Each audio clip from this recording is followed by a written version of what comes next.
All right, welcome back to the Nexus Podcast. Matthew Rogers, the ICS Cybersecurity Lead at CISA, is back for another visit. We're going to talk about some new guidance that was published by the agency this week titled Barriers to Secure OT Communication, Why Johnny Can't Authenticate. Pretty timely paper, pretty timely guidance from the agency that I will link to in the show notes. It shares some extensive insight into insecure communication protocols that are still pretty prevalent in OT today. And there's a lot of good advice in the paper and good recommendations from the agency as far as what asset operators and manufacturers should be doing about this problem. So let's bring in Matthew and get today's episode going. How are you? Good to see you. I'm doing great. Thanks for having me, Michael. Yeah. First question, who's Johnny? Okay. So, I fought hard for the name Johnny to continue in the paper, and I understand that this is a niche reference, but I think the paper's better for it. Technically, Johnny is a kid from 1955 who didn't know how to read. So for any hooked on phonics kids, that's the origin of why Johnny can't read. Okay. And in 1999, more importantly and more relevant to this discussion, there was a paper called Why Johnny Can't Encrypt, a usability analysis of PGP 5.0. Now, I hate to be the niche academic citing papers from 1999, but the reason why we're citing it is because the whole premise of that paper was that, yes, in theory, people can encrypt their emails using PGP, but at the time, and arguably still today, it was really difficult to use. So for the paper, they sat down a bunch of cryptography experts, and like a good chunk of them sent their private key in the clear. So like they're experts in the field. Whoops. It's not that the technology doesn't exist. And, this is really the parallel to the OT side of things. We've had secure versions of all these legacy industrial protocols for decades. And when we asked people, hey, why aren't you using these? The answer back from some more cynical OT vendors was, well, like we've built them for years and nobody uses them. I guess operators just don't want security. And, that's an unacceptable answer. And so we wanted to dig in and figure out, where are people falling off on the journey? Like, are they not properly motivated? Is there nothing kind of compelling about secure communication? Is it that the deployment's really hard? Or is it too expensive? Is it the O&M cost is too high? Where are people falling off that journey? And so why Johnny can't authenticate is saying, hey, look, we know this technology exists, but let's dive a layer deeper, right? It's not just security checklists. It's right. Is the technology actually usable? So tell me a little bit about the methodology that you guys followed for this. You mentioned survey a couple of times. So. Yeah, so it's a voice of customer research. So we surveyed a bunch of different operators from different sectors. So transportation, food and ag, water, chemical, energy, and a mix of group interviews and solo interviews for anybody too familiar with government processes. Surveying people as the government is actually very difficult. So we had to get a little creative to make sure that we could get a sufficient group of people. Nobody asked me about the Paperwork Reduction Act, please. And as part of that, we sat down, some group interviews, some individual interviews, and just started asking them all these questions. Where the primary trench was, one, do you care about secure communications at all? And if so, like, what about it do you care about? Two, like, have you ever tried to actually implement it? And three, like, what problems did you have along the way? And then how do you see that as like part of an overall security picture? And, we asked like slightly different questions depending on their sector and where the interview went, but that was the majority of it. So we talked to around 30 or 40 operators all told over the course of about a year. And we did that in combination as a group with a bunch of standard development organizations. So the folks who bring you the standards for DMP3, for OPC, UA and DA, the folks who bring you SIP and SIP Secure. We had all those folks in the group, as well as a couple of OEMs. So Schneider Electric and Rockwell were also involved with the group, as well as, let me not forget people, Xylem, Anybus, and the Modbus organization. So I'm really curious about the first question that you mentioned is like, whether do people want secure communications? Do they care about this? What did you learn? Because I think that's kind of like, obviously. It was, admittedly, there is a little bit of a survey bias to all of this, which is that if somebody's willing to answer my email, they've at least considered the problem. But sometimes we did a state level roundtable, right? So we just got all of the major water operators in a certain state who are involved in a cybersecurity working group. So they're already a little biased, but they didn't have preconceived notions about secure communication necessarily. A couple of them were very strongly opinionated about it, but it varied. And what we found is a lot of people wanted the authentication benefits. They cared about identifying who's saying what. They cared about the integrity. Is anybody messing with my process data as it goes over the network? But they really hated encryption. Pretty much everybody hated encryption.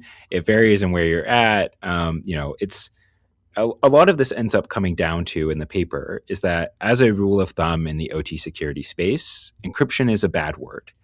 And the goal of this paper in part is to make it so that we don't think of encryption how we do with modern internet browsing, right? Like we all use HTTPS every day. We just sign and encrypt all of that traffic. And so when we mention encryption to people, they'd be like, "Oh, I can't do any of that." I was like, "Well, you can actually get all the integrity benefits and the authentication benefits without encryption, right?" They'd be like, "Can you? Like that's really weird. You wouldn't do that." And to their credit, like a lot of the secure communications protocols in OT like do support that explicitly as a feature, but getting people over the initial hump to even consider it was a large part of the problem because not just because they had sort of considered like maybe I want this integrity, or they had assumed that they had integrity via like checksums and CRCs and parity bits, things that as like the hacker community we know are not trivial to bypass, but pretty bypassable. Understood. Yeah, sure. And so they were either reliant on those mechanisms, or it was the classic thing, right? Like I have other things to consider and prioritize, and that was kind of another big tranche of the paper was they're comparing secure communications against other capabilities in a way that I personally found surprising, right? Like people are saying my priorities are I could invest that money in secure communications, or I could do it in training my operators about like basic cybersecurity training. I could invest in segmentation, or I can invest in like a continuous monitoring product. And it's, in my view, a little strange to think about secure communication that way because it's such a fundamental piece of network architecture. Like, can I trust that you are the person you say you are? Right. And is this data the data I was actually sent? Is so important that it actually simplifies the complexity of all of those other pieces. Mm-hmm. And, it was really concerning from my perspective, because if you think about it this way, a lot of the times the secure communication capabilities, if they had them already, were software to be enabled on the device. And so it was seen as more expensive to enable the software on the device, on the controller, on the SCADA server, than it was to buy a whole new security product, to re-architect pieces of your network infrastructure, right? Like it's just sort of telling about how complicated people think this is, legitimately or otherwise, and how that sort of put people off. And is there an underlying maybe bias that it's too impractical to attack process data, for example? Is it too niche of a kind of attack, maybe not justifying the investment or the time that's necessary? I mean, did you hear any of that? Yeah. We certainly got to the point of, that's how they viewed it as segmentation or continuous monitoring, right? It was kind of the case of, if I can just, air gap a little harder, then maybe I don't have to think about this problem. And so the areas where we did see secure communications in place was almost never at the field bus level. So at the actual controller to controller communication, it was always northbound, southbound, right? Like people were concerned going from my substation up to a field site. That's where they would start securing the link. And, from the CISA perspective, we got a lot of threat actors we're concerned about who are pre-positioning on OT networks to try and do nefarious things. And so, I would be biased and say I actually do care about encryption some of the time, but even just signing in integrity is such a big benefit because it stops a lot of these attacks. And so our goal is really to make it so that, at minimum, please do it for northbound, southbound, because if you can't validate the remote connection is legitimate, that's a really bad remote connection to have, Michael. But, and then east-west, like within the actual field level, that kind of stuff is great because it's hugely impactful. And then as we look to incidents like Poland, like just this last December, they're writing illegitimate firmware to a device. And in that case, I know it's like an HTTP web interface instead of an HTTPS web interface. Right. But the point is the same, right? Like you're sending illegitimate upgrades. There's no authentication for who should be sending those upgrades beyond just the user auth on the device. And so like there's a lot of these solutions that would have at least been helped by secure comms, if not stopped. Is it just kind of that? Is it a lack of awareness on the benefits of signing, for example, or is it deeper? Is it a cultural kind of still battle that we're seeing? There are definitely legitimate barriers beyond awareness. So, part of it is that sort of cultural piece of, we'd ask people, do you do any encryption? And they go, well, like, no, we don't encrypt anything. It's like, okay, like, I mean, you're changing passwords over the network. Like you don't encrypt that either. Like, or you have key exchange mechanisms. You're encrypting that, right?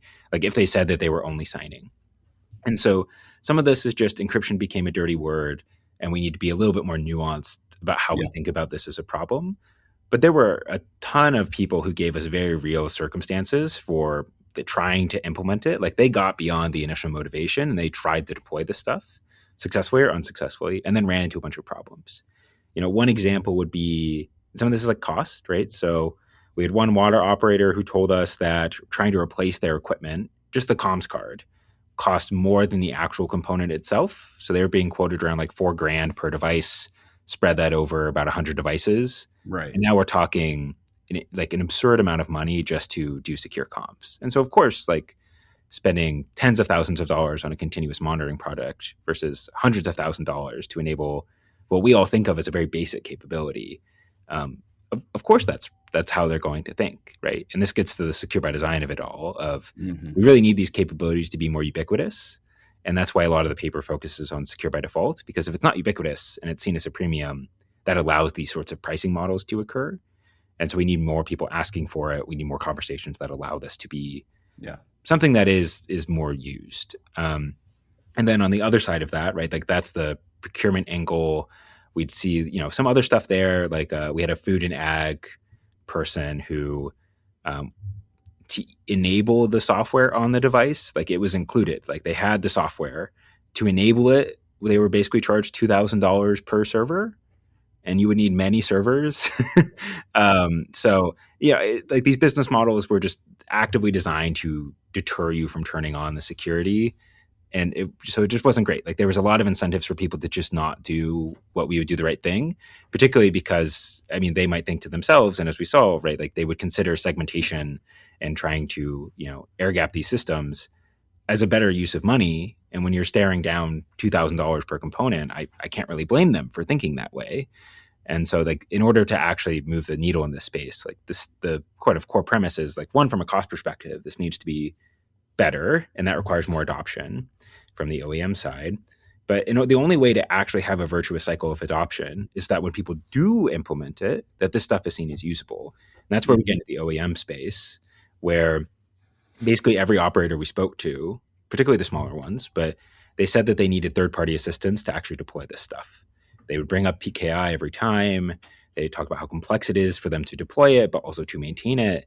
And that's coming out of an OpEx budget, right? Like people just can't really justify these sorts of things. Right. But it doesn't have to be this way. A lot of these protocols could be designed in a way that is easier to use.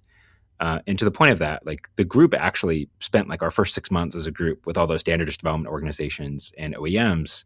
Like we weren't interviewing people. We were discussing, we know that these are problems amongst the standards and a bunch of the secure protocols. What are we doing to update them so that the next generation of the protocol is easier to use?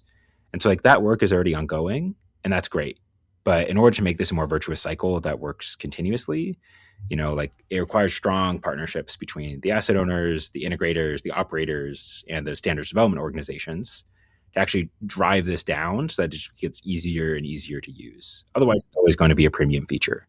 So you mentioned there are secure versions of a lot of these protocols that add TLS or other capabilities. I mean, are they well implemented? Are they useful? And it's just a matter of people deploying them in their environments? They certainly have some difficulties with how complex they can be to deploy, which gets to the point of some of the newer versions that are coming out.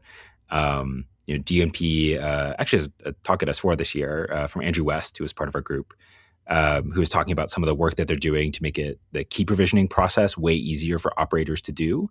Like work like that is amazing and desperately needed to try to improve adoption. and all of these groups are continuously updating. It's not that any of them are particularly, well, necessarily bad at the moment. And the implementations work to varying degrees. It's you just get into a lot of structural issues for when you develop a new protocol. How does it actually get tested?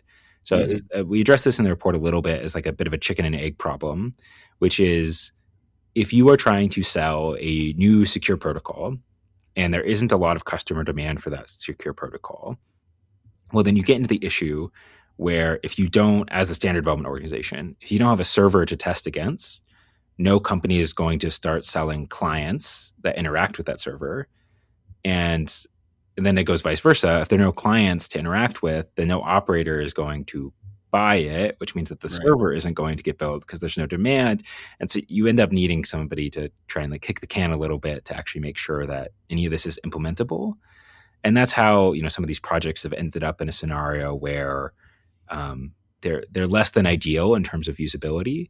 A lot of that is just because they're operating on volunteer labor, standards work, budgets on the side, very late in the product development game. And so it just results in something that is a little harder to use than you would otherwise hope. So who has to be the one to kick the can, as you put it?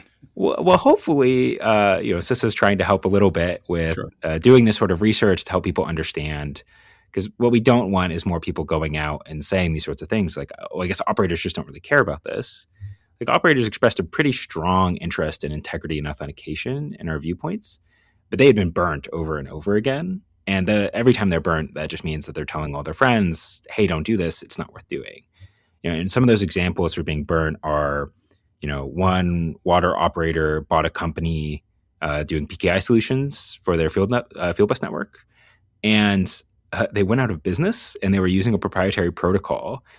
So it was unsupportable. And so they had to rip out all of that infrastructure.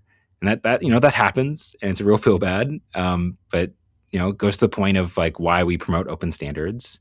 And similarly, even when people were using those open standards, we ran into a couple instances where people were claiming that certain protocols didn't work. We'd ask follow-up questions and be like, well, why do you think that? And it turns out it was some of the time it was an interoperability issue where nobody had actually tested interoperability when the security features were on.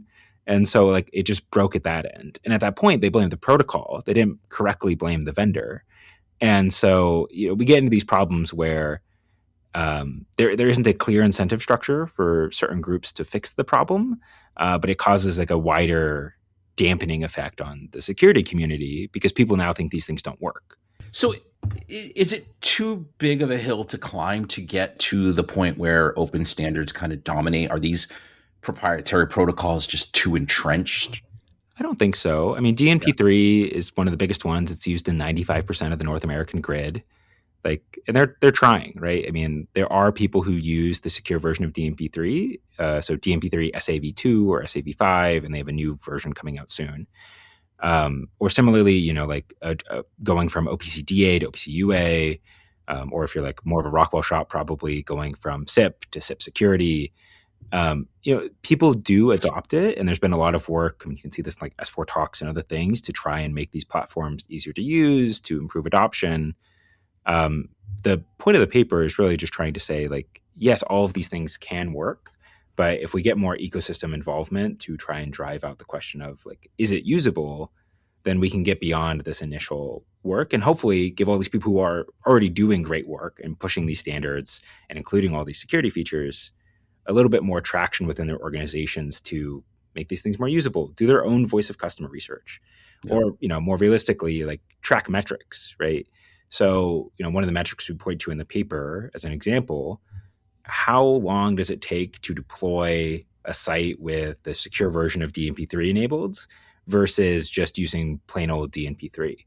Well, if it's an extra week of labor from the integrator to set it up, you're never doing that basically, right? I mean, it's a huge cost. And so driving to actually collect some of these metrics and usability data so that you, even as an OEM, understand how much money is being spent on third-party providers, and to put on a more like, hey, you could be making more money here hat, right? Like less time spent on the integrator setting up all of this stuff means that they could be buying more control systems, expanding their like field deployments. They could be spending way more on CapEx, but they're not, because they need these third-party dependencies and it's complicated to set up. Or more realistically, they're just not doing the secure thing. So in order to actually make progress here, we need to start tracking some of these metrics. I mean, this came out pretty strongly as part of the Secure by Design pledge that has been running now for about 2 years. We'd frequently run into organizations and it would be like, okay, well, why do people turn off MFA? And the security teams sometimes had access to that data, but hadn't really analyzed it or needed to start collecting that data. And once they did, they would just call up the customers that turned off MFA when it was enabled by default, or disabled auto patching, which is a little bit harder in OT, but you carry with me on the example of they would just call them up and be like, well, why'd you do that? And then suddenly you have customer feedback directly. And sometimes it's a usability thing of like, I just need to update the web app to make this a little easier, or I need to address their particular use case. And sometimes that customer just isn't willing to do it. But like differentiating between those use cases is really important. Sounds like a lot of this comes down to demonstrating value, as opposed to just strictly a security discussion. Yeah, I mean, I would argue integrity is a pretty core safety element, right? Sure. I think that there is a real argument for how to tie this into a lot of safety constructs. It's just that this community is so used to all of this data being totally in the clear, totally unauthenticated. But it's not like we haven't seen threat actors abuse these protocols, right? I mean, like Frosty Goop was a ridiculous name, but was targeting HVAC systems using Modbus. That's just legacy off the land. Like, from the CISA perspective, like, I beg of you, I make the threat actor use a CVE, if nothing else. Like, if they can just use unauthenticated legacy industrial protocols, I mean, they don't really have to work for it, right? They get into the OT system, and once they're there, it's like the bubble's been popped. They can kind of do what they want. There's caveats to that with like safety instrumented systems and things, and protective relays, but they can do a lot of damage just within the attack space of using these industrial protocols and the applications on the devices. Yeah. And so we really want to make them work for it, and authentication and integrity would really do that. I come from a background of doing detection systems for planes, trains, and tanks. So we would try and hack planes and trains, and then we would build detection systems for them. And let me tell you, it was so easy to hack a lot of these systems because we just sent the protocol command that says, turn off all the computers. And the plane said, yeah, sure. And so I would love that not to be the case. That's comforting. Well, it was a fighter jet, if it makes you feel better. But it was made in the 1970s, Michael. What do you expect? Right. And so it's not great. And even coming from the detection vendor side, right? Like if I had authentication and integrity checking, I would have had to do so much less work, because now I don't have to check for spoofing on every single message to even try to validate, is this really coming from the engine, right? Like I could focus on the actual like hard, interesting problems of, does this make sense for the plane to be doing at this exact moment of time, given the data that I am seeing, right? Like the more digital twinny type problem. But instead, we're like, you can kind of get by with just a lot of these authentication and spoofing checks because the networks are so bad. Right. And we'd really love to move the needle so that we're really focused on, if a threat actor gets access to the OT network, can we stop them from just running around? And then from there, like then we get into like interesting zero trust conversations about, can we actually do these sort of zero trust concepts and not have it just be a detection box trying to get. Just to go back to what you were kind of hinting at it around like low tech or no tech hacking.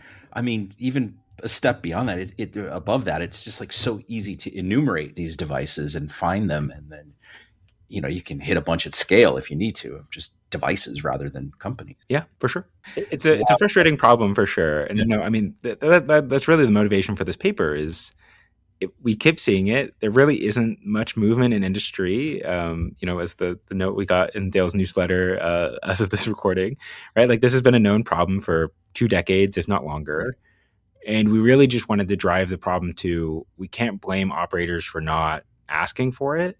Operators are never going to ask for, I need a cyber secure protocol. They're always going to ask for, I want something that is safe, but they just assume that exists. And I mean, if you don't have integrity protections, that's pretty bad. but let's like get people to the point where they're asking the right questions and then create the usability feedback cycle, the sort of virtuous cycle that allows us to actually improve as an industry and get this stuff adopted. Because otherwise it's always going to be one-off approaches, things that you maybe use, but only if it's not too complicated. And then we get into like a weird training environment system, right? Where how much do you really want to rely on training operators to be cybersecurity experts and understanding PKI infrastructure versus what I think the real problem is how do we design a system such that the operator doesn't need to be a PKI expert? Because it was a concerning point in our paper. Basically, every operator brought up PKI, public key infrastructure, but there's so many other ways to do that. I mean, you could do pre-shared keys, particularly in a lot of like small site OT environments.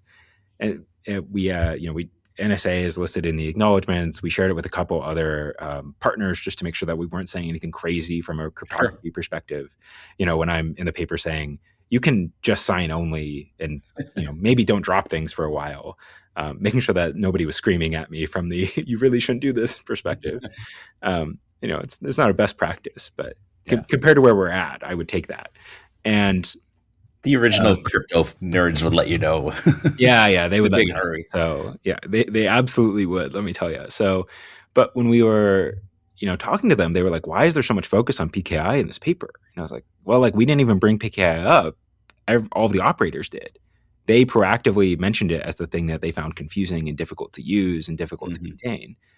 And so they didn't know about other solutions, or at least didn't bring them up. And that's probably pretty telling. What does this all say about the whole secure by design, secure by default movement? I mean, in concept, it makes total sense, but I mean, is it working? Is it moving forward? I'm from CISA, so I'm a biased messenger, perhaps, but I think it is. So the main way that CISA has been trying to drive this forward, this effort is tied to when we talked last January, Michael, around the secure by demand for OT document released in 2025. And, clearly like that draft had been written in 2024. This working group actually started in 2024. As part of that effort, a lot of our focus has been on the problems that are what I would call sticky, things that will require large capital expenditures to fix later that, you can't really just do with a software update, like things that we need to get going now in order to have something in like 5 to 10 years that is decent. And so the focus of that has been secure by default and secure communications, and then a little bit of work on more the CIE type of stuff. Yeah. And so, the CIE type of stuff is more research-based, is its own nebulous kind of cloud. But for the secure by default and secure comms, a lot of that ends up coming down to how do we create a cycle that doesn't blame the operator for these things being complicated to use and tries to instead remove the complexity where we can. So we added language to ISA IEC 62443. So in the update that's coming out, that's inspired by the Cyber Resiliency Act, we've worked with that group in order to add language that basically says, one, if your threat model says that you should include this security feature, you do actually have to turn it on, which is not currently a requirement in 62443. Two, you have to track the state between what you think should be on and what is actually on. And three, you should guide the user towards whatever that delta is. And the reason we are phrasing it that way is because, like with secure comms, there's all these system level dependencies, right? I mean, you can turn secure comms on a device of one and you can just talk to yourself over like the loopback network. That's pretty useless. Right. And so if I'm buying a OPC UA system and I need a GDS in order to actually configure it, but nothing in the product documentation tells me I need a GDS, or they set it up without one, and it's thus complicated to then re-architect it in a way that includes the security features, well, then I'm kind of shooting myself in the foot, right? Because now I'm out of my beautiful, bountiful CapEx budget, and I'm into my very tiny, minimized OpEx budget. And so me making changes is going to be really difficult as an operator. And so the focus is, well, if we can build data points for people that you can actually track these sorts of metrics, well, then suddenly these systems are auditable. Suddenly these systems are exposing that sort of usability data to the security personnel. And that's where I think CISA can make a real difference in the ecosystem, is making sure that people, like the data exists and that people are tracking it such that this eventually moves. Because right now you get what I like to call like the OT circle of throwing under the bus, right? Which is between the vendors, between the integrators, and between the operators. It's really easy for everybody to kind of say, we're trying, but nobody wants security. And, there's a grain of truth to all of them, but that doesn't go anywhere. And so we're trying to give people the data and the feedback cycles they need to actually move the needle. So the secure by default work and the standards is trying to make sure that it builds into the OEM enough data to build that feedback cycle, and ideally assist the operator in doing it. So, to our other work, right? Like if you see an internet exposed OT device, maybe that, as the OEM, maybe that device should start screaming, I was never designed for this. Please don't do this. And the operator can dismiss it, and that robot will continue to scream internally. Sure. But like, they should let the operator know that was not the unintended state, right? Like, how can we guide operators away from things that are known bad design patterns? Right. Like, that would just be lovely. Obviously, it's a lot more work than I'm making it sound, right? There's a couple of contrived examples that we should really do in the near term, but figuring this out from an ecosystem perspective is actually like a lot of work.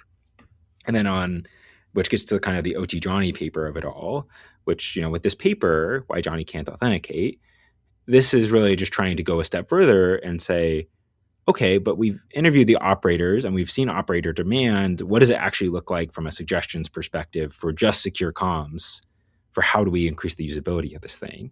Which is why the paper has sort of a funky construct of a bunch of recommendations for operators as sort of a don't fall into the traps your peers have fallen into. But every section ends with recommendations for the OEMs, for the equipment manufacturers, because they're the ones who can really drive this out at scale. It goes back to like the default password example, right? Like, do you want every operator having to understand and remember to change their password? Or if the OEM can make it so that is never a design mistake you make, like it would be great if the OEM could do that. And so that's where the secure by design work is really focusing in this regard, is creating that usability cycle. That's really where I want to get to for OT, because I think that is our kind of biggest potential for success for actually convincing people to change from a security perspective, right? Like if we have metrics that say it takes a week longer to deploy things in a secure way, well, that shifts the burden suddenly away from the operators just didn't do it towards something that is actually manageable, which is, okay, like the integrators, maybe they need additional training in combination with, hey, we could probably design this in a way that abstracts some of this complexity out so that it's easier to do. Right. And you can actually improve from there. Whereas you can't from the perspective of just, they've existed for 20 years, nobody uses them, which is a great constructive conversation to have. All right. So before we wrap up, let's talk about the recommendations and give me a couple that really you think are most effective. I know we've talked a little bit about kind of like that move to open standards and how important that might be down the road or currently. What are some others that catch your eye? I mean, definitely including some of this stuff by default, definitely including the security capabilities and the interoperability testing and using some of these open standards. And the reason for that is just because anytime this breaks, it just causes a dampening effect across the security industry. And then the default case, beyond just wanting this to be cheaper over time, is just if people then have to pay an unexpected price to use the security, they will never do it as an add-on, or at least very rarely do it as an add-on. And so trying to make sure that all this stuff is included in the default is great. There is some interesting additional stuff in there. Like, there's a section at the end about post-quantum. And post-quantum is always a funny section with OT because it's like, okay, well, we don't encrypt our existing networks, so we don't have to be worried, right? I mean, putting the cart before the horse. And, in this case, we're really just stressing cryptographic agility, because one of the things that operators came back with, which is really surprising and very insightful, was they were worried about buying at the wrong time. Operators were concerned, I'm going to invest in this new version of DNP3 or whatever protocol, and suddenly be told, nope, you bought the wrong thing. Actually, we were 5 years into that, and the industry is moving to this new thing. And, well, I'm locked in for 10 to 15 years for this old thing. I'm scared. And so cryptographic agility, the ability to actually update these cryptographic protocols, is great for PQC, but more importantly is great for that kind of FOMO, I bought at the wrong time issue. Right. And then with that, it gets to some of the 6443 recommendations we talked about, which is really just making sure that you have a clear design preference. So how do you actually demonstrate to integrators and to operators who are going to be deploying this stuff? Like, this is the path I intended. It's not buried in a hardening guide on page 70. It is, actively steering the user to doing something. And that might require supporting infrastructure that they have to buy or purchase, but just make that very clear up front, because then we can actually make changes here. And then lastly, from like the fear perspective of it all, of people being concerned about availability or breaking things in the OT environment, that usually stems from things like a safety message, right? It has to go within milliseconds in order to properly trigger and be safe in some sort of engineering breakdown. And people think in their heads like, well, if I add latency over the network through secure comms, like that's going to be an issue. Oftentimes we've seen it where the latency is on the application level. So it's like on the PLC itself is where the barriers are. Sometimes that's just fixable via code as opposed to the actual network infrastructure, the actual cables that the bits are going over. And, one of those is a way cheaper fix than the other, because one is just a software update to make the code a little better from an embedded perspective. And, to the point of all of this work, if people aren't really using this stuff, a lot of it has not really gone through the technical rigor to make it faster and to make it better, because there's been less product demand. And so really being transparent about how long enabling secure comms takes, like what actual latency and bandwidth requirements does it have? Because it could be that a lot of these people's fears around breaking the millisecond level requirements are completely unfounded, and that actually it works just fine. Or it could be that they're very correct and that their old network can't really handle it. But we'll never know if people aren't transparent about it, because we would require so much testing infrastructure otherwise. And, to that point, if we just kind of always say like PLCs don't have enough RAM, they don't have enough compute to do this, they will never have enough RAM and compute to do this. Right? Like, I mean, I can run all this stuff on a Raspberry Pi, and I know it's different, but like I can buy that for $30 and run all this stuff. So how do we get to a world where this is acceptable and fits into your product requirements, so that the product security person at a OEM can turn around and say, no, it's worth upping the RAM in our computer so that this actually gets fixed in the future and we don't have to worry about it. And those sort of long leading conversations, you need this sort of metrics to actually have those. Great stuff, Matthew. It was great to catch up with you. Great to see you. Yeah, and we'll definitely link. Yeah, we'll definitely link to the paper so everybody can take a look at it. But thanks again for making the time. I really appreciate it. Yeah, always. Thanks so much. All right. Bye-bye.